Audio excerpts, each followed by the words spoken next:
श्रीमद् भगवत गीता के 6वें अध्याय का हम लोग मनन कर रहे हैं। अध्याय का नाम है ध्यान योग। इसमें भगवान ने हमें बहुत सी बातें बतलाई, किस प्रकार से ध्यान करना चाहिए। और अब अध्याय की समाप्ति में भगवान बतला रहे हैं। हमने पिछले श्लोक में देखा था, भगवान ने कहा था कि योगी जो होता है वो सर्वश्रेष्ठ वो योगी वो है जो सब तरफ से अपना ध्यान हटा करके एकाग्र चित्त होकर के परमात्मा में अपने मन को समाहित कर लेता है। लेकिन उन उन योगियों में भी जो सर्वश्रेष्ठ योगी है उसकी चर्चा करते हुए भगवान यहाँ 47वें श्लोक में कहते हैं, योगी नाम अपि सर्वेशाम मद गते अंतरात्मना श्रद्धावान भजते यो माम समय युक्त तमो मता। अर्थात सब योगियों में श्रेष्ठतम योगी मेरे मत में वही है जो श्रद्धा पूर्वक मुझ में मन लगा करके मेरा भजन करता है। यहाँ योगी के साथ भक्त को जोड़ दिया भगवान ने। जैसे एक कथा आती है कि कहीं बहुत से योगी साधना करते थे और जो भी योग साधना करता है तो योग बल से उसको शक्ति प्राप्त होती है, उनको कई प्रकार की सिद्धियां भी थी। तो उनको ऐसा लगा कि जो हमको शक्ति प्राप्त हुई है वो हमारे साधना के परिणाम से मिली है और साधना हमने की है। तो इस प्रकार से उनको एक सूक्ष्म अहम हो गया। तो भगवान ने उनका उस अहम भंग करने के लिए भगवान शिव जो है एक युवा के रूप में वहां प्रकट हुए। वो योगी अपनी पत्नियों के साथ रहते थे उस जगह। तो जब भगवान का अतिशय सौंदर्य देखा तो उनकी स्त्रियां उनके प्रति अत्यंत आकर्षित हुई और आकर्षित होकर के वो उनके पीछे पीछे जाने लगी। तो योगियों को बड़ा क्रोध आया कि हमारी स्त्रियां इस पर पुरुष के साथ कहाँ जा रही हैं। उनको रुकना चाहा तो रुक नहीं रही थी। तो उन्होंने अपने योग बल से उनको उस पुरुष को हानि पहुंचाना चाहिए, पर वो साधारण पुरुष तो थे नहीं, वो तो साक्षात शिव थे। तो उनकी सारी रिद्धियां सिद्धियां शक्तियां विफल हो गई। तब वो समझ गए कि ये कोई मानव नहीं है, ये तो कोई दिव्य चेतना है। और फिर उनकी शरण में गए और कहा कि हम आपको अपनी सिद्धियों और शक्तियों से प्रभावित नहीं कर सकते, आप ही बताइए आप कौन है। तब उन्होंने भगवान शिव ने अपना वास्तविक स्वरूप प्रकट किया और उनको ज्ञान का उपदेश किया, ताकि उनमें जो योग का अभिमान आ गया था वो हो सके। ये प्रसंग सुनाया रमन महर्षि जी ने। और इतना गणपति मुनि ने लिखा अपनी पुस्तक में। और उसके बाद में वो रमन महर्षि जी के पास गए, बोले भगवान शिव ने क्या कहा ये तो मैं बोल नहीं सकता, आप स्वयं भगवान का स्वरूप है, इसके आगे का प्रसंग आप लिखिए। इस प्रकार से ये भूमिका गणपति मुनि ने बतलाई। बाद में रमन महर्षि जी ने भी इसकी चर्चा की है। और उसके आगे भगवान शिव ने क्या उपदेश किया वो महर्षि जी ने उपदेश के रूप में कहा। उस पुस्तक का नाम रखा गया उपदेश सार। तो वहां पे रमन महर्षि जी उपदेश करते हैं। ये उपदेश सार जो ग्रंथ है इसका रमन आश्रम में सब साधक मिलकर के नित्य पाठ भी करते हैं।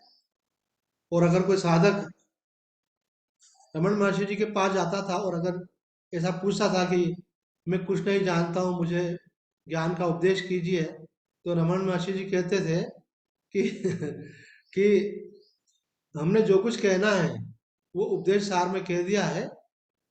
तुम अगर हमारा उपदेश जानना चाहते हो तो उपदेश सार का अध्ययन करो। तो उपदेश सार एक बड़ी प्रमाणिक ग्रंथ की प्रमाणिक पुस्तक महर्षि जी की मानी जाती है, उनके जीवन काल की। उसमें सबसे पहले ये बात कही गई, कर्तुराज्ञया अप्राप्यते फलम कर्म किम परम कर्म तज्जड़म। आप कोई भी कर्म जो प्राप्त करते हैं उससे जो फल प्राप्त करते हैं, फल देने वाला कौन है? कर्तुराज्ञया प्राप्यते फलम, भगवान के आज्ञा से वो फल प्राप्त है। आपने अपने पूर्व जन्मों में अच्छे कर्म किए थे तो इस जन्म में आपके वो संस्कार जागृत हुए और जागृत होकर के आपकी भगवत प्राप्ति की आत्म साक्षात्कार की अभिलाषा जागृत हुई। तो ये अभिलाषा क्यों जागृत हुई? सब में तो नहीं होती है। सब लोगों की तो अभिलाषा होती है कि हमको बहुत पैसा होना चाहिए, हम करोड़पति बन जाए। लोगों की अभिलाषा होती है हमारा ऐसा ऐसा बंगला होना चाहिए, ऐसी गाड़ी होना चाहिए, ऐसे नौकर चाकर हो हम, हमको इस प्रकार के सब सुख सुविधाएं प्राप्त हो, हम भोग भोगे, हमारा लोक परलोक में नाम हो, यश हो। कल एक महात्मा का फोन आया था, बड़ा कार्यक्रम कर रहे हैं वो, मित्र है हमारा। तो बोले कार्ड कैसा लगा, मैंने कार्ड भेजा है आपको, आजकल तो इनविटेशन कार्ड भी व्हाट्सएप पे आते हैं, बड़ी लंबी चौड़ी लिस्ट, उसमें महात्माओं के बहुत सारे फोटो, भगवान के फोटो, अतिथि गणों के बहुत सारे नाम, लंबी लिस्ट, सेवा करने वालों की लंबी लिस्ट, दानदाताओं की लिस्ट, बड़ा लंबा चौड़ा कार्ड छपा है। बोले कैसा लगा आपको, मैंने कहा बहुत बढ़िया। तो हमने एक बात पूछ ली बात बात में उनसे, मैंने कहा ये आप काम तो बड़ा अच्छा कर रहे हो, लेकिन एक बात के लिए सावधान हो आप, कि आप भगवान के लिए कर रहे हो, भगवान की भक्ति में आगे कर रहे हो, कि ये जो आयोजन कर रहे हो इतना बड़ा, इसके पीछे कोई तुम्हारी लोकेशना काम कर रही है। समझते हो वो, विद्वान है वो भी। तो बड़ा सूक्ष्म लक्ष्य लोकेशना हुए बिना इतना बड़ा आयोजन कोई होता है क्या? लोकेशना का मतलब होता है लोग जाने माने कि भाई हम भी कुछ हैं। अपने अपना समाज में जिन लोगों के बीच में भी अपन रह रहे हैं उन पर प्रभाव, भक्तों पर प्रभाव, और अपने प्रति महत्व बुद्धि लोगों की जगह, अपने को माने, पूज्यता का भाव आया हमारे। तो हमने कहा कि इसमें बड़ा सावधानी की आवश्यकता होती है। बोले मैं सावधान हूँ, मुझे मालूम है मेरे अंदर लोकेशना है, और लोकेशना के कारण ही ऐसा कर पा रहा हूँ। तो मैंने कहा आप समझते हुए भी भूल कर रहे हैं, तो अज्ञान के पूर्वक भूल करे तो बात अलग है। तो कहने का अभिप्राय है कि साधक को बड़ा सावधान रहने की आवश्यकता होती है, कब उसका मन धोखा दे जाए। जिस व्यक्ति ने सारा संसार छोड़ दिया, मोह माया छोड़ दी, उसको भी फिर लोकेशना आकर के पकड़ लेते। तो ये गुरु की कृपा से दूर होती है, भगवान की कृपा से दूर होती है।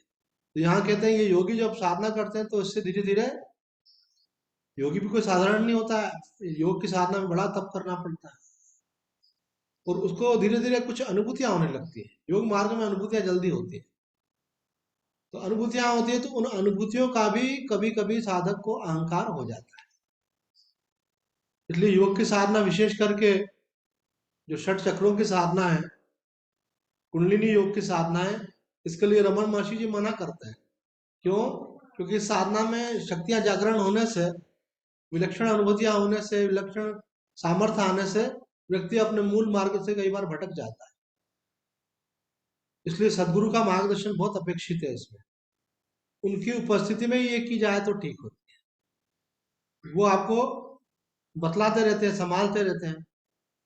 अब यहाँ भगवान श्री कृष्ण कह रहे हैं कि योगियों में भी सर्वश्रेष्ठ योगी वो है जो भगवान में श्रद्धा पूर्वक लगा हुआ है, और भगवान को अपना मानता हुआ जो भी साधन कर रहा है, और भगवान को ही लक्ष्य बना करके साधन। तो भगवान सर्वश्रेष्ठ सिद्धि क्या है? भाई आप कोई मंत्र करते हो, जप करते हो, पाठ करते हो, उससे सिद्धि हो जाती कई बार, तो योग साधना करते हो सिद्धि हो जाती है। लेकिन सबसे श्रेष्ठ सिद्धि क्या है? सब सिद्धियों की पराकाष्ठा है परमात्मा की प्राप्ति, उनसे बढ़कर के संसार में कुछ भी नहीं है। तो यहाँ जो ये योगी है इसका लक्ष्य क्या है? परमात्मा। वो परमात्मा की प्राप्ति के मार्ग में, योग साधना में ऐसा होता है जीव ब्रह्म की एकता की जाती है, शिव शक्ति का मिलन किया जाता है, कुंडलिनी जागृत होती है, वो सहस्त्रार तक जाती है, तब पूर्णत्व का अनुभव होता है। लेकिन वहां पे ये भावना रहे कि भगवान की कृपा से ये सब हो रहा है, मैं नहीं कर रहा हूँ, जो साधन हो रहा है भगवान की कृपा से हो रहा है। इसका मतलब क्या हुआ? भगवान का आश्रय लेकर के वो साधन किया जा रहा है। तो ये व्याख्या में शंकराचार्य जी कहते हैं योगी नाम अपि, अर्थात रुद्र आदित्य आदि देवों का ध्यान में लगे हुए समस्त योगियों से भी जो योगी श्रद्धा युक्त मुझ वसुदेव में अच्छी प्रकार स्थित हुए अंतःकरण से मुझे ही भजता है, उसे मैं अतिशय श्रेष्ठ योगी मान। क्योंकि अलग अलग प्रयोजनों को लेकर के वो साधनाएं की जाती हैं, उससे अलग अलग प्रकार के सामर्थ्य की उत्पत्ति होती है। लेकिन जो व्यक्ति अन्य देवी देवताओं की उपासना न करके साक्षात भगवान की साधना करता है, भगवान को पाने के लिए साधना करता है, तो भगवान स्वयं कहते हैं कि वो जो है मुझे अतिशय प्रिय और श्रेष्ठ मान्य है। यह मधुसूदन सरस्वती जी इसकी व्याख्या करते हुए कहते हैं कि पूर्व जन्मों के संस्कारों की प्रबलता एवं साधु समागम समागम के कारण मेरे भजन में ही श्रद्धावान होकर यह मनुष्य ईश्वर से भिन्न साधारण जीव है, ऐसे भ्रम को त्याग कर मुझ सगुण या निर्गुण ईश्वर नारायण को ही निरंतर चिंतन करता है। तो कुछ भगवान कहना चाहते हैं, उसका एक सूक्ष्म अभिप्राय यह है कि कई लोग ऐसा समझते हैं कि भगवान ने भगवान का पद प्राप्त कर लिया, हम भी चाहे तो भगवान का पद प्राप्त कर सकते हैं। जैसे हम है ऐसे कृष्ण है, कृष्ण भी एक भक्त एक व्यक्ति थे, राम भी एक व्यक्ति थे, ऐसे हम भी एक व्यक्ति हैं। उन्होंने अपनी सामर्थ्य जगा करके भगवत तत्व को प्राप्त करके खुद भगवान कहलाने लगे, तो हम चाहें तो हम भी प्राप्त कर सकते। तो राम और कृष्ण को क्या समझते हैं कि ये भी एक मनुष्य थे, ये भी एक जीव थे, ऐसा। तो ऐसी उनकी जो मानसिकता है, ऐसे संप्रदाय है, जो बाकी सब बहुत अच्छी बातें करेंगे, लेकिन नाम नहीं ले रहा हूँ, एक से अधिक संप्रदाय है ऐसे। यहाँ तक कि आरएसएस वालों का भी सिद्धांत यही है। उनके जो प्रमुख थे गोलवलकर जी, उन्होंने भी यही बात कही, तो बोला आप भी चाहो तो वो कृष्ण बन सकते हो, राम बन सकते हो। तो राम और कृष्ण जो है बने नहीं जाते हैं, ये तो साक्षात परमात्मा ही अवतार लेते हैं। आप उनकी कृपा से उनकी अनुभूति कर सकते हो। तो यहाँ मधुसूदन सरस्वती जी कह रहे हैं, भगवान कह रहे हैं योगियों में भी श्रेष्ठ योगी वो है कि जो भगवान को भगवान जान करके उनकी प्राप्ति में लगा हुआ, उनको मनुष्य जान करके नहीं, भगवान को भगवान जान करके उनमें लगने का अभिप्राय क्या है कि उनकी कृपा से मुझे उनकी प्राप्ति होगी। एक संत ने कहा है कि भाई कोई व्यक्ति को भगवत प्राप्ति हुई है कि नहीं हुई है, इसकी एक बड़ी पहचान हम बतलाते हैं। आप किसी से पूछिए कि भाई आपको क्या स्थिति प्राप्त हुई, वो बोले मुझे अनुभव हो गया है कि सर्वत्र एक चेतना है, वही मैं हूँ, मुझे ब्रह्मानुभूति हो गई है। बोले कैसे हुई है, बोले बेटा ऐसे नहीं हुई है, दीर्घ काल तक तपस्या की है, साधना की है, तप किया है, त्याग किया है, तब ये अनुभूति हुई है। तो समझना कि नहीं हुई है। क्यों? क्योंकि ये साधना से नहीं होती है, ये होती है भगवान की कृपा से। भगवान की कृपा के बिना ये अनुभव नहीं होता है, ये अहंकार के द्वारा नहीं होता है। अहंकार जो है आपको सूक्ष्म से सूक्ष्म स्थिति तक ले जाएगा, लेकिन एक स्थिति ऐसी आएगी वहां जाकर के रोक। इसलिए यहाँ पे कहा है कि साधना जो भी करो, लेकिन ये मत भूलो कि भगवान की कृपा से आप लगे हो, तो उनकी कृपा से ही आपको अनुभूति होगी। मधुसूदन सरस्वती जी इस अध्याय के बारे में और भी बातें कहते हैं कि इस अध्याय में बुद्धि की शुद्धि हेतु कर्मयोग का वर्णन किया गया था। अध्याय समाप्ति होने वाली, इसलिए सब महात्मा उसके बारे में बोलना चाहते हैं कि बुद्धि की शुद्धि हेतु कर्मयोग की बात इसमें की गई थी। कर्मों के संन्यास की चर्चा भी उनके अंगों के सहित की गई। उसके बाद में योग की साधना के बारे में भगवान ने विस्तार से बताया कि योग की साधना के लिए क्या क्या आवश्यक है, कैसे बैठना है ना, क्या साधन करना, कैसे मन लगाना। और उसके बाद में फिर भगवान से अर्जुन ने जब प्रश्न पूछा, तो इसी अध्याय में भगवान ने मनोनिग्रह का उपाय भी बताया। भगवान भगवान से अर्जुन ने पूछा था चंचलम ही मन कृष्ण रमाथि बलवद्रम, तो भगवान ने वहां पे अर्जुन को मनोनिग्रह का उपाय बताया। फिर अर्जुन ने पूछा कि किसी की साधना पूरी नहीं हुई, अगर वो योग भ्रष्ट हो गया तो, अर्थात उसको आपकी प्राप्ति नहीं हुई, तो उसकी गति क्या होगी। तो भगवान ने वहां पे बताया, नहीं कल्याण कृत कच्चित दुर्गतिम तात गच्छति, कि इस कल्याण के मार्ग में लगे हुए व्यक्ति का कभी विनाश नहीं होता, जितना साधन किया उससे आगे जाए, पीछे नहीं आने वाला है। उसका अगला जन्म फिर योग भ्रष्ट के रूप में होता है, और जहां तक उसकी साधना हुई उसके आगे की साधना वो करता है। इसमें भगवान ने कर्मकांड एवं त्वम पद का निरूपण भगवान ने किया। त्वम मतलब कि तुम कौन हो वास्तव में, तुम आत्मा वास्तव में कौन हो।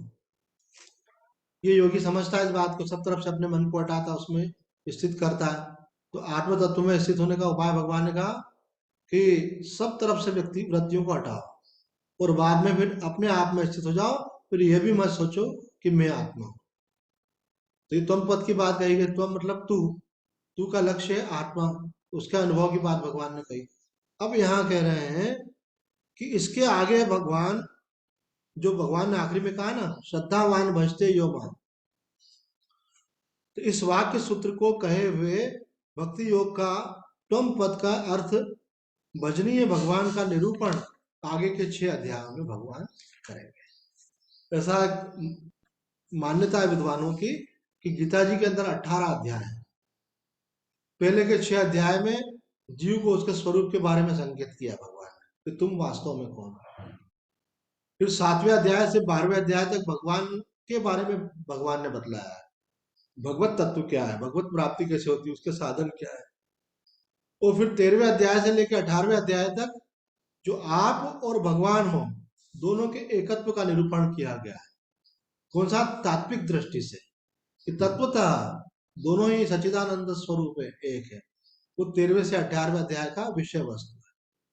तो अभी यह आज जो अध्याय पूर्ण हो रहा है हमारा, अब तक जो 6 अध्याय बताए गए थे उसमें जीव के वास्तविक स्वरूप का विस्तार से वर्णन था।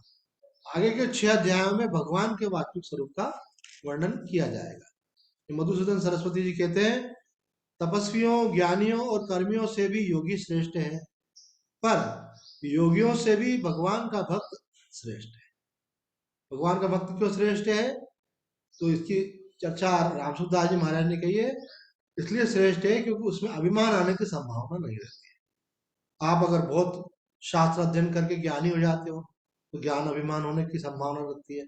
आप तपस्या करते हो तो आपको साधारण मनुष्य को देखकर लगता है, अरे ये तो कुछ नहीं कर सकते, हमारे अंदर तो इतना तपोबल है। शक्ति आ जाती, शक्तियों का भी अभिमान हो जाता है। और जो कर्मकांड करते हैं, बड़े बड़े यज्ञ याग आदि करते हैं, उनको भी अभिमान आ जाता है, हमने ये यज्ञ किया, हमने ऐसे ऐसे पूजन करवाए, ऐसे ऐसे आयोजन किए, है ना। जैसा अभी एक दृष्टांत हमने दिया, वो बड़ा आयोजन कर रहे हैं, उसमें बहुत सारे महात्माओं को बुला रहे हैं, बहुत पब्लिक आएगी, बहुत बड़ा भंडारा होगा, तो वो सब करने के बाद में भी फिर ये भाव आता है कि मैंने ये सब किया। बोले महाराज जी बड़ा जोरदार आयोजन किया। बोले हाँ बिल्कुल किया। तो ये भूल जाता है करवाने वाला कोई तीसरा है। तो उन सब में अभिमान आने की संभावना रहती है। ये साधक पे डिपेंड करता है वो सजग है कि नहीं। तो कहते हैं जो भगवान का भक्त होता है उसमें सब अभिमान आने की संभावना नहीं रहती, क्योंकि उसका तो मूल मंत्र यही रहता है कि शुरुआत ही यहीं से होती है कि जो कुछ हो रहा है भगवान की कृपा से। हमारे पूज्य स्वामी कृष्णानंद जी महाराज कहते थे कि भक्ति का मूल मंत्र क्या है, उसको आप समझने की कोशिश करो। भक्ति का मूल मंत्र यह है कि जो कुछ आपके जीवन में हो रहा है उस सब में भगवान की कृपा का दर्शन करो, तो आपको कभी अपने किए हुए का अभिमान नहीं होगा। कभी किसी के द्वारा आपके लिए बहुत अच्छा किया गया, आपको उसमें आसक्ति नहीं होगी कि अरे ये भैया बहुत अच्छे हैं और ये तो मेरे लिए इतना अच्छा करते हैं। आपको क्या ख्याल आएगा बीइंग ए भक्त कि ये नहीं करते, भगवान उनसे ऐसा करवाते हैं। तो आपका थैंक्स कहाँ जाएगा? भगवान के प्रति।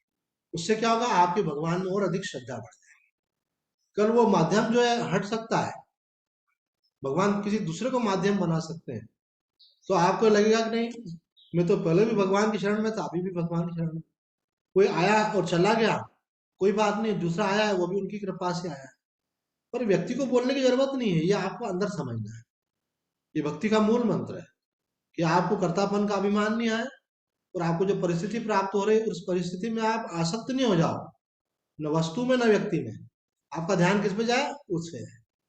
उनकी कृपा से हो रहा है, वो चाहेंगे तो 1 मिनट में सब कुछ विड्रॉ कर सकते हैं। हम कहीं जाते थे प्रवचन करने एक जगह गीता भवन में, तो हमको उन्होंने रहने के लिए बहुत बढ़िया एयर कंडीशन रूम दिया, सोफे लगे हुए थे, बढ़िया किचन था, है सब कुछ था। तो भक्तो स्वामी जी इस गीता भवन में ये वाला कमरा बहुत अच्छा है, आप तो यही लिया। तो मैंने बोला ये लिया नहीं गया, दिया गया। बोला अरे क्यों नहीं देंगे, ट्रस्टीज को देना पड़ेगा, आपको आपको बुलाते हैं तो। मैंने बोला देने वाला वो नहीं, देने वाला भगवान। कल से पहले ही कोई महात्मा वहां ठहरा होगा तो हमको क्या उस महात्मा को हटा करके रखेंगे क्या? नहीं रखेंगे, उनके उनके नियमों के अंतर्गत नहीं है। तो मैंने बोला कि जाई विधि राखे राम, ताई विधि रही है। उसमें आदमी को प्रसन्नता होती है। आपका अपना आग्रह नहीं होना चाहिए, आपको होना चाहिए भगवान जैसा तेने किया बहुत अच्छा किया। भगवान कभी आपको हवाई जहाज में भी उड़ाएंगे, कभी पैदल भी चलाएंगे, क्योंकि दोनों जरूरी है। केवल उड़ते नहीं रहना, पैदल भी चलना जरूरी है, उसके बिना जीवन नहीं चलता है। जैसे पैदल चला है तब उसका भी धन्यवाद दो कि भगवान इस इतनी सामर्थ्य दी कि चल पा रहा हूँ। अब जैसे बुढ़ापा आ रहा है तो हमको मालूम पड़ता है ये क्या, कभी घुटना कुछ जवाब देने लगता है, दर्द होता है, तो लगता है अरे भाई चलते रहना भी एक भगवान की कृपा है, पैदल चलना भी भगवान की कृपा है। अपन सोचते हैं कार में बैठे तो कोई ऐश्वर्य का भोग कर रहे हैं, लेकिन आपको कार में बिठाने के लिए भी दो लोग उठा करके ले जाए और वहां से उतारे तो दिक्कत हो जाएगी। आप पैदल चल पा रहे हो, ये भगवान की बहुत बड़ी कृपा है। ये 11 नंबर की बाइक है ये कुछ लोग बोलते हैं 11 नंबर की बाइक, कि आप पैदल चल पा रहे हो, भगवान की कृपा है। तो हर परिस्थिति में भगवान की कृपा का है।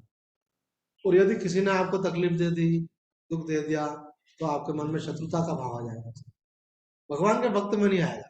स्वामी जी ने यह मूल मंत्र दिया है कि वो सोचेगा कि भगवान की एक लीला चल रही है, उस लीला के तहत भगवान मेरे साथ ऐसा व्यवहार करा रहे हैं, और शायद वो भगवान मुझे यहाँ से कुछ हटाना चाहते हैं, उस परिस्थिति से, उस व्यक्ति से, है ना, उस भोग से भगवान हटाना चाहते हैं। इसलिए उसके अंदर समस्या कोई पैदा कर देते हैं, भगवान ऐसे लीला कर देते, आपका मन वहां से हट जाता। अब आप ऐसे तो हटने वाले नहीं थे, तो भगवान ने योजना बनाई कि ये तो मोह में आ रहा है, इसको हटाना पड़ेगा यहाँ से। तो जो अगर निगेटिव भी हो रहा है, चाहे शरीर में हो रहा हो, चाहे परिस्थितियों में हो रहा हो, चाहे व्यक्ति में हो रहा हो, चाहे भोगों में हो रहा हो, तो सोचना चाहिए इसमें भी भगवान की कृपा है। हर समय भगवान की कृपा का जो अनुभव करे वो भगवान का भक्त है। तो यहाँ कहते हैं योगियों में भी श्रेष्ठ योगी कौन है, जो तपस्या करे, ज्ञान के लिए खूब स्वाध्याय करे, शास्त्रों का अध्ययन करे, बड़े बड़े कर्म कांड करे, लेकिन मन में एक बात क्या रखे कि ये सब मैं नहीं कर रहा हूँ, भगवान करा रहे हैं, और जो सब सहयोग हो रहा है वो भगवान की कृपा से हो रहा है, करने वाले वही है। तो यह कहते हैं ऐसा जो भगवान का भक्त है वो भगवान को सर्वश्रेष्ठ मान्य है। भगवान यहाँ पे स्वयं बोल रहे हैं कि वह श्रद्धावान भजते यो माम समय युक्त तमो मतः, मतलब ये मेरा मत है, ये मेरा निश्चय है, ये भगवान का निश्चय है। ऐसा जो भक्त है वो मेरा सर्वश्रेष्ठ भक्त है। सर्वश्रेष्ठ भक्त बनने के लिए क्या करना है, बस केवल एक बात का ध्यान रखना है कि जो हो रहा है उसमें भगवान को देखना है। आप कर रहे हो तो भगवान करा रहे हैं, आपके साथ हो रहा है तो भगवान करा रहे हैं, ये लीला मात्र है। अरे अपनी क्या ताकत है, क्या कर पाएंगे बताओ, 1 मिनट में तो हवा निकल जाती है आदमी के कुछ बीमारी हो गई, पड़े हुए कुछ भी नहीं कर पा रहे हैं, सबका अनुभव होता है। तो ये सब उनकी शक्ति हुई शक्ति से हो रहा है, उनकी कृपा से हो रहा है, बुद्धि उनकी दी हुई है, इच्छा उनकी दी हुई है, शरीर का सामर्थ्य उनका दिया हुआ है। और जब आप ऐसा करते हो तो आपको एक बहुत बड़ा फायदा मिलता है उसमें। फायदा क्या मिलता है कि आपकी सामर्थ्य सीमित है, लेकिन जब आप अपनी सामर्थ्य को भगवान की सामर्थ्य में मिला देते हो तो आपको असीम सामर्थ्य मिलती है। ये बच्चे क्या करते हैं, बहुत तेज होते हैं बच्चे ये, इनको कोई अंकल आए और उन्होंने 100 का नोट दे दिया इनको, तो यह करते हैं मम्मी को दे देते हैं ऐसे कि मम्मी आप अपने पास रखो, मैं कहाँ संभालूंगा। तो मम्मी से बोले मैंने उस दिन दिए थे ना वो, तो बोले कितनी बार लेगा तू पहले तो 5 बार ले चुका, अब 6ठी बार। अब अपने पैसे मम्मी के पैसे मिला दिए, अब मम्मी के पास तो खजाना है, तो मम्मी से मिलते रहते हैं। ऐसे समझदार जीव वही होता है जो अपनी सामर्थ्य को भगवान में समाहित कर देता है, बोले मेरी नहीं भगवान आपकी है, अब फिर करो काम। अब आपके साथ भगवान की सामर्थ्य हो जाती है ना। एक महात्मा बोल रहे थे कि जो तपस्या करते हैं, साधना करते हैं, भगवान का भजन करते हैं, उनके अंदर शक्तियां होती हैं, इसीलिए लोग महात्मा से आशीर्वाद लेने के लिए जाते हैं। लेकिन जो महात्मा तपस्या साधना करते हैं और उनको शक्ति मिली है और वो आशीर्वाद देते तो उनकी शक्ति क्या होती है, क्षीण होती जाती है। जैसे आप कुछ कमाओ और उसके बाद खर्च हो जाता है, आपने आशीर्वाद दिया, वो आशीर्वाद देने से खर्च हो जाती है। लेकिन जो ऐसा मानता है कि ये शक्ति मेरी नहीं है, भगवान की है, वो खूब आशीर्वाद देता रहे लेकिन उसकी शक्ति क्षीण नहीं होगी। जो मानेगा कि शक्ति मेरी है तो उसकी तो क्षीण होगी। तो अभिमान कब आता है, जब हम भक्ति से प्रेरित हो जाते हैं। चाहे वो साधारण व्यक्ति हो, चाहे बड़े से बड़े महात्मा हो, उसको इस बात की विशेष सजगता रखनी पड़ती है कि जो कुछ हो रहा है उनके द्वारा हो रहा है। यहाँ पे स्वामी जी ने एक बड़ी अच्छी बात कही कही है कि योगी तो योग भ्रष्ट हो सकता है, लेकिन भक्त कभी भक्त भ्रष्ट नहीं कहलाता। भक्त भ्रष्ट नाम का कभी शब्द सुना क्या आपने, नहीं होता। कारण, क्योंकि भगवान के आश्रित रहने के कारण वो कभी भ्रष्ट नहीं। भक्त को प्रतिक्षण ये भाव बना रहता है कि मैं भगवान आपका आश्रित हूँ, तो भगवान को की चिंता करनी पड़ती है। ये संसार में भी आप देख लो, अगर आप किसी की, कोई व्यक्ति आपको कोई काम सौंप ले और वो बोले मैं तो भैया आपके भरोसे हूँ, अगर आप करोगे तो होगा काम, नहीं तो मेरा बिगड़ जाएगा, तो आपको चिंता लग जाएगी कि हमारा तो आपके ऊपर विश्वास है, तो आपको लगेगा मैं इसका विश्वास कैसे तोड़ूं। तो इसी प्रकार से जैसे मनुष्य को लगता है फिर भगवान तो भगवान ही है, तो जो भगवान से बिल्कुल सिंसियर प्रेयर कर देता है कि भगवान मेरे मेरे काम तो आपको करने हैं, अगर मैं आपके शरण में आने के बाद मैं चिंता करूं तो फिर आपके शरण में आने से फायदा क्या। आप सर्वसमर्थ हैं, अब आपको ही करना है। तो जहां काम बिगड़ रहा होगा तो भगवान को ये चिंता हो जाएगी, इसने मेरे ऊपर जिम्मेदारी डाल रखी है, इसका काम तो मुझे करना है। संसार में कोई व्यक्ति आप जिसको जिम्मेदारी डाल देते हो तो वो आपका परित्याग नहीं कर पाता है ना। जैसे मानो कोई महिला चूल्हे के ऊपर दूध रखा है, दूध गर्म हो रहा है, इतने में कोई आवाज आके गई तो वो दूसरे को, आप देखना दूध में आती हूँ, है ना, ऐसे बोल रहे, तो दूसरा खड़ा उसको क्या लगेगा, अब मैं ध्यान से देखूं, ऐसा नहीं कि इधर उधर नजर करी और दूध ढूंढने लग जाए उबल करके, तो उसको जिम्मेदारी आ जाए तो संभालना पड़ता है। तो आप भगवान पे जिम्मेदारी डाल दो, अपने ऊपर मत लो, उससे क्या होगा, टेंशन दूर हो जाएगा। तो यहाँ कह रहे हैं कि योगी तो योग भ्रष्ट हो सकता है पर भक्त भ्रष्ट नहीं होता, क्योंकि वो भगवान के आश्रित रहता है। और भक्त में एक विशेष बात और भी है, जो ज्ञानियों में नहीं होती है, तपस्वियों में नहीं होती है, कर्मियों में नहीं होती है, वो क्या है कि उनको भगवान का जो प्रेम है वो प्रेम में नित नव रहता है, निरंतर नवीनता का अनुभव होता है ना। जैसे आप कोई काम करो तो करते करते उब जाते हो, लेकिन भगवान का प्रेम ऐसा रहता है कि उसमें व्यक्ति उबता नहीं, निरंतर आनंद आता है। प्रेम ऐसी चीज नहीं है जिसमें उबा है। आप देखो संसार में जिसका जिससे प्रेम होता है तो वो उससे कितनी बात करे उसका मन नहीं भरता है। कुछ भगवत प्रेम तो दिव्य होता है, डिवाइन होता है, विलक्षण होता है वो। तो उस भगवत प्रेम के नित्य वृद्धि होती रहती है, उसमें नवीनता का अनुभव होता रहता है, दिव्यता का अनुभव होता है। स्वामी जी कहते हैं भक्त को प्रतिक्षण वर्धमान प्रेम की प्राप्ति होती है, जिसकी भूख महायोगेश्वर भगवान को भी होती है। भगवान जैसे भक्त भगवान को चाहता है, ऐसे भगवान भी भक्त को चाहता है। जैसे भक्त को भगवान से प्रेम रहता है, ऐसे भगवान को भी भक्त से प्रेम रहता है। चाहे कितने बड़ा सिद्ध महापुरुष हो, अगर आप नित्य उनके पास जाओ, वो महापुरुष है, ज्ञानी है, भक्त है, अगर आप उनके पास जाते रहो तो जैसे आपको उनके पास जाने से अच्छा लगता है, ऐसे उनके मन में भी आपके प्रति प्रेम हो जाता है और वो भी आपको याद करते हैं। अरे वो भगत नहीं आया, बड़ा प्यारा भगत है, बहुत भाव भक्ति रखता है, क्या बात है क्यों नहीं आया। महाराज जी हम आए नहीं आए, आपको क्या लेना देना, अरे कोई हम पत्थर है क्या, हमारे अंदर दिव्य चेतना है, प्रेम है, तुम नहीं आओगे तो हमको विचार होता भाई क्या बात है क्यों नहीं आया। तो कहते हैं कि भगवान का भक्त जो होता है वो भक्ति का आश्रय लेता है, इस कारण से उसमें प्रेम की उत्पत्ति, उसमें रूखापन नहीं होता है, उसमें ऐसा नहीं रहता, उदासीनता का भाव नहीं दिखता है, उसमें रस आ जाता है और उस रस का प्रभाव उसके बाकी व्यवहारों पर पड़ता है। तो जो बाकी सब व्यवहार संसार में करता है वो उस सब व्यवहारों में उसका प्रेम दिखता है। तपस्वी में वो प्रेम नहीं दिखेगा, योगी में वो प्रेम नहीं दिखेगा, वो बड़ा शास्त्र का ज्ञानी है उसमें भी वो नहीं दिखेगा। तो किसमें दिखता है वो प्रेम, वो प्रेम दिखता है जो भगवान का भक्त होता है। तो बोले भगवान की साधना कोई भी करो, चाहे भक्ति मार्ग की करो, चाहे ज्ञान मार्ग की करो, चाहे योग मार्ग की करो, लेकिन आपको भगवान के आश्रित होकर के वो साधना करना चाहिए। एक विशेष बात स्वामी जी ने कही है, उसको कहकर पूर्ण करेंगे। स्वामी जी कह रहे हैं कि कर्म योगी, ज्ञान योगी आदि सभी युक्त हैं, अर्थात सभी संसार से विमुख और समता अर्थात चेतन तत्व के सम्मुख है। जब वो संसार से अपने को अलग कर लेते हैं, उन सब विषय वासनाओं से, संबंधों से, मोह माया से, देहाभिमान से, सबसे अपने को अलग कर लेते हैं, तो उनको एक स्वाधीनता प्राप्त हो। अभी क्या व्यक्ति मन के अधीन है, अभी किसी से मोह हो तो उसके अधीन होता है, लेकिन जो उत्तम साधक है उन सबसे अलग होकर के स्वाधीन हो जाता है। अब वो किसी पर आश्रित नहीं, न धन पर, न व्यक्ति पर, न परिस्थिति पर, न व्यक्ति पर। तो वो उसको जो आनंद का अनुभव होता है, वो उस आनंद में भी एक सूक्ष्म अहंकार होता है। लेकिन आगे बोलते हैं जब तक सुख के अनुभव में स्वतंत्रता मालूम देती है तब तक सूक्ष्म अहंकार भी रहता है, परंतु इस स्थिति में रहने से वह अहंकार धीरे धीरे मिट भी जाता है, कारण की प्रकृति और उसके साथ उन्होंने संबंध तोड़ लिया, तो धीरे धीरे मिट जाता है। हम आप से आप शांत हो जाता है। तात्पर्य यह है कि कर्म योगी, ज्ञान योगी भी अंत समय में अहंकार से रहित हो जाते हैं, परंतु भक्ति योगी तो आरंभ से ही भगवान का हो जाता है, अतः उसका अहंकार आरंभ में ही समाप्त हो जाता है। आपको नित्य तपस्या करनी है, सूक्ष्म अहम रहेगा।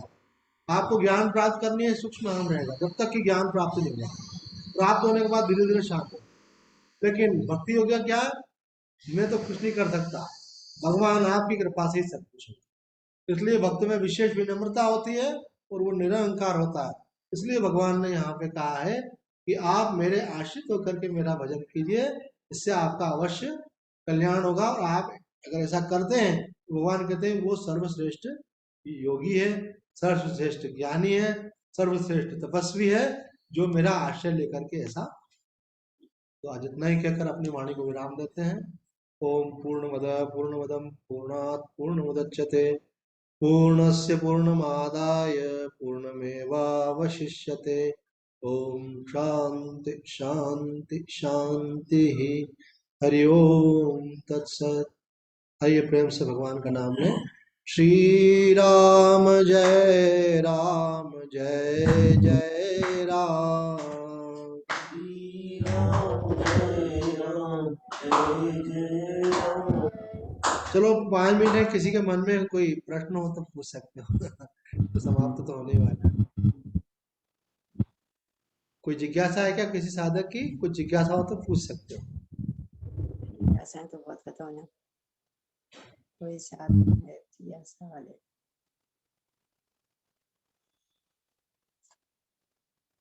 सुमंगला जी, आपकी आवाज क्लियर नहीं है। महात्मा जी की आवाज क्लियर नहीं है? सुमंगला जी की। आपकी अच्छा, प्रभु मैं अब रही थी बस गुरुदेव आपको प्रणाम बहुत बहुत। जो भी मैं करती थी ना, मुझे ये नहीं लगता कि मुझे ईश्वर के पास मिलना है या जाना है, बस मुझको आना आता था इसलिए कर रही थी। तो मैं कह रही हूँ मेरी ये गति ठीक है क्या? कविता जी प्रश्न को एक बार आप मुझे रिपीट करो। स्वामी जी, उनका बीच में क्लियर नहीं आ रहा है, वही मैं उनको समझा रही हूँ कि सुमंगला जी वापस से बोलिए अपना क्वेश्चन। अच्छा, प्रणाम गुरुदेव। प्रणाम बहन जी, प्रणाम। मैं जो कर रही थी ना अभी तक, जो मेरा था ध्येय, अब वो मतलब ये नहीं था कि मुझे भगवान मिले जाएंगे या अंदर उतरूंगी, क्योंकि अच्छा लगता था पढ़ना, पढ़ाना, कीर्तन और जाप, जो भी भगवान ने करवाया शरीर से मुझे पता, बस आनंद आता था इसलिए करती हूँ। अभी तक यही कर रही थी कि आनंद आ रहा है इसलिए करते जाओ भाई। पर बहुत अच्छा। इससे इस कुछ प्राप्त हो सकता है? बिल्कुल बिल्कुल। वैसे कुछ भी नहीं होता। हाँ हाँ, थोड़ा ये अगर हम लक्ष्य भगवान को पाना ना भी रखें, जैसे कोई व्यक्ति दिल्ली से इंदौर के लिए निकला अथवा इंदौर से दिल्ली के लिए निकला, जा रहा है मार्ग पर, अगर चलता जाएगा तो मंजिल तो आएगी सही। इसी प्रकार से जो साधक भगवान के भजन में लग जाता है, तो भजन करते करते उसको जो भजनीय भगवान है उसकी प्राप्ति अवश्य होती है। तो आप जो स्वाध्याय कर रहे हैं, जो सत्संग कर रहे हैं, जो कीर्तन कर रहे हैं, उसमें आपको आनंद आ रहा है, तो वो आनंद धीरे धीरे संसार की मोह माया को शिथिल करता जाएगा और भगवत तत्व का प्रकाश करेगा निश्चित रूप से। मेरा शरीर बस कटा रहा अंतिम समय तक, जितना समय बहुत समय निकल गया है वैसे प्रमाद में हमारे, लेकिन फिर भी मैं चाहती हूँ भगवान का अंतिम नाम निकलता आनंद पूर्वक मेरे से। ये आशीर्वाद दीजिए मेरे प्रभु। मैं भगवान से आपके लिए अवश्य प्रार्थना करता हूँ कि आपको भगवान का प्रेम, भगवान का आशीर्वाद और उनकी अनुभूति प्राप्त हो। और सभी के लिए मेरे मन में यही मंगल कामना है। एक महात्मा जी के पास हम बैठे थे, तो किसी ने एक भजन सुनाया। उस भजन में लाइन थी कि सेवा सुमिरन सत्संग झोली में मेरी भर। तो वो उन्होंने भजन सुनाने के बाद महात्मा जी से कहा कि महात्मा जी, हमारी ये प्रार्थना जो अभी भजन में कही गई वो हमारी व्यक्तिगत प्रार्थना भी है। तो महाराज जी ने कहा और कुछ मांगो तो शायद मिले ना भी मिले, लेकिन अगर भगवान की भक्ति मांगोगे, अगर सेवा मांगोगे, सुमिरन मांगोगे, तो ये अवश्य मिलेगा। तो ये आपका सत्य वस्तु को प्राप्त करने का संकल्प जो है सत्य संकल्प है, इसलिए ये अवश्य पूर्ण होगा। भगवान आपका मंगल करे। प्रणाम। हरि ओम। हरि ओम जी, हरि ओम, नारायण।